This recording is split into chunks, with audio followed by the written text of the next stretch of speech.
নমস্কার বন্ধুরা, আমার রান্না বান্না চ্যানেলে তোমাদের সকলকে স্বাগত জানাই। আজ আমি কালো জিরে বাটা দিয়ে ছোট বাটা মাছের একটি হালকা পাতলা ঝোলের রেসিপি বানাবো। খেতে দুর্দান্ত স্বাদের হয় এই মাছের ঝোলের রেসিপিটি। গরম গরম ভাতের সাথে খেতে অপূর্ব লাগে। রেসিপিটি তোমাদের সম্পূর্ণ দেখার অনুরোধ রইল। আর ভালো লাগলে একটি লাইক, শেয়ার আর সাবস্ক্রাইব করে দেবারও অনুরোধ রইল। প্রথমে এখানে আমি কয়েকটি ছোট বাটা মাছ বেশ ভালো করে বেছে ধুয়ে নুন আর হলুদ মাখিয়ে নিয়েছি। আর তার সাথে মাছে আমি বেগুন দেব। এর জন্য কয়েক টুকরো বেগুনও নুন হলুদ মাখিয়ে নিয়েছি। এরপরে আমি মাছগুলোকে ভেজে নেব। এর জন্য কড়াতে পরিমাণ মতন তেল বেশ ধোয়া ওঠা গরম করে নিয়েছি। এবার মাছগুলোকে কড়াতে দিয়ে দিলাম। এবার মাছের এক পিঠ ভাজা হয়ে আসা অবধি অপেক্ষা করব। আর মাছের এক পিঠ হালকা ভাজা হয়ে আসলে আমি সাবধানে মাছগুলোকে উল্টে দিলাম। তবে মাছ আমি খুব একটা বেশি কড়া করে ভাজবো না। এগুলো জ্যান্ত মাছ, বেশি ভাজলে মাছের স্বাদ নষ্ট হয়ে যাবে, ঝোলটাও খেতে অতটা ভালো লাগবে না। মাছগুলো তাই হালকা লাল লাল করে একটু ভেজে নিয়ে কড়া থেকে তেল ছেঁকে উঠিয়ে রেখে দিলাম। এরপর এই মাছ ভাজার তেলেই আমি বেগুনের টুকরোগুলোকে দিয়ে দিলাম। এবার বেগুনের টুকরোগুলোকেও একটু এপিট ওপিট উল্টে পাল্টে নিয়ে হালকা লাল করে ভেজে নেব। আর এই জ্যান্ত বাটা মাছ বেগুন ছাড়াও আলু দিয়েও খেতে ভালো লাগবে। এছাড়া শীতকালে শীতের শিং দিয়েও খেতে বেশ ভালো লাগবে। বেগুনগুলোকে হালকা লাল লাল করে ভাজা হয়ে এলে কড়া থেকে তেল ছেঁকে উঠিয়ে রেখে দিলাম। এবার মাছের জন্য আমি একটি মশলা বানিয়ে নেব। এর জন্য শিলপাটাতে হাফ চামচেরও কম অল্প একটু কালো জিরে নিয়ে নিলাম। তার সাথে হাফ চামচেরও কম অল্প একটু চামচের আগায় করে রাঁধুনি নিয়ে নিলাম। সাথে ঝালের জন্য নিয়ে নিলাম দুটো কাঁচা লঙ্কা, সাথে একটা শুকনো লঙ্কা নিয়ে নিলাম। তবে ঝালটা তোমরা তোমাদের নিজেদের রুচি অনুযায়ী দেবে। আর কালো জিরে রাঁধুনি খুবই কম পরিমাণে দেবে, বেশি হয়ে গেলে এই কালো জিরে রাঁধুনি ঝোলের স্বাদ তেতো হয়ে যেতে পারে।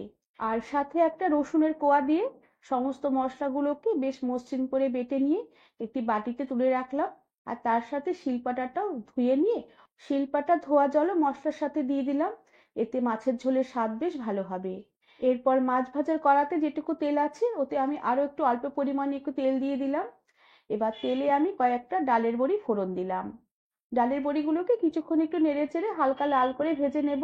বড়ি লাল হয়ে আসলে আমি বেটে রাখা মশলাগুলোকে তেলে দিয়ে দিলাম। সাথে মশলার বাটি ধোয়া সামান্য পরিমাণে একটু জল দিয়ে দিলাম। সাথে অল্প একটু টমেটো কুচি দিয়ে দিলাম। আর তার সাথে পরিমাণ মতন নুন আর পরিমাণ মতন হলুদ গুঁড়ো দিয়ে দিলাম। এবার সমস্ত মশলাগুলোকে বেশ ভালো করে নেড়েচেড়ে কিছুক্ষণ কষিয়ে নেব। আর মশলা কষাতে কষাতে টমেটোগুলোকে একটু ঘেটে ঘেটে দেব। আর মশলা খুব একটা বেশিক্ষণ কষাবো না। মশলার জলটা বেশ শুকিয়ে আসলে মশলাগুলোকে একটু নেড়েচেড়ে নেব।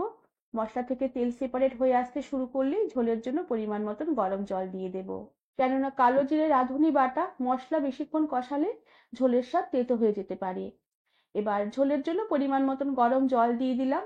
এবার ঝোলটা বেশ ভালো করে নেড়েচেড়ে কিছুক্ষণ একটু ফুল আঁচে ফুটিয়ে নেব। ঝোল বেশ সুন্দর টকবক করে কিছুক্ষণ ফুটিয়ে নেবার পরে ঝোলে ভাজা মাছগুলোকে দিয়ে দিলাম।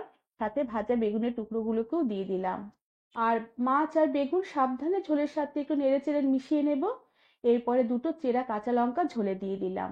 এতে মাছের ঝোলের স্বাদ গন্ধ বেশ ভালো আসবে। এবার গ্যাসের আঁচ একটু কমিয়ে দেব। আর ঢাকা দিয়ে রেখে কিছুক্ষণ মাছের ঝোল আমি ফুটিয়ে নেব। মিনিট ৩-৪ মতন মাছের ঝোল ফুটিয়ে নেবার পরে ঢাকনা খুলে দিলাম। মাছের ঝোলের থেকে খুব সুন্দর একটা গন্ধ বেরোচ্ছে। আর ঝোলটা বেশ অনেকটাই ঘন হয়ে এসেছে। আর মাছ আর বেগুন খুব সুন্দরভাবে মজে এসেছে। আর এই সময় নুনের পরিমাণটা একটু চেক করে নিতে হবে। যদি নুন লাগে তাহলে নুনটা এই সময় একটু দিয়ে দিতে হবে। আর এবার মাছের ঝোল আমি আর ফুটাবো না। এরকমই আমি ঝোল ঝোল রাখবো। এবার উপর থেকে এক মুঠোর মতন ধনেপাতা কুচি ছড়িয়ে দিলাম।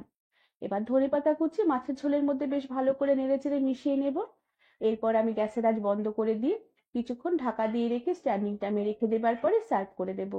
বন্ধুরা, কালো জিরে বাটা দিয়ে এভাবে পাতলা করে বাটা মাছের ঝোলের রেসিপিটি তোমরা বানিয়ে দেখতে পারো। গরম গরম ভাতের সাথে খেতে দুর্দান্ত লাগবে। রেসিপিটি তোমাদের ভালো লাগলে একটি লাইক, শেয়ার আর সাবস্ক্রাইব করে দেবার অনুরোধ রইল। আর তার সাথে পাশে থাকা বেল আইকনটি প্রেস করে দেবে, যাতে আমার সব নতুন ভিডিও নোটিফিকেশন তোমাদের কাছে পৌঁছে যায়। আজ তাহলে আসি, পরে আবার একটি নতুন রেসিপি নিয়ে দেখা হবে। ধন্যবাদ বন্ধুরা।